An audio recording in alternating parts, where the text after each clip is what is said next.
how to see how much time you spent on apps on iPhone. Hey everyone, welcome back to the channel. If you're new here, don't forget to hit the subscribe button and turn on the notification bell to not miss any updates. So, do you want to see your screen time on each apps? Then you're in the right place. So, first things first, open up your settings and then scroll down and tap on screen time. Now, tap on see all app and website activity. Now, here you can see your screen time on each apps. Like TikTok has been used for 2 hours 2 minutes, Messenger has been used for 1 hour 32 minutes, and you can tap on see more and see the list of all the apps that you have used. So you can see for other days as well.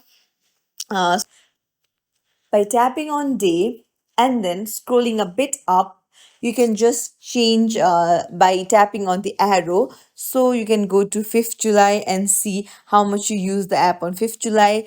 And then you can even go to 4th July and so on. You just have to tap on the forward and backward arrow to see the screen time of each day.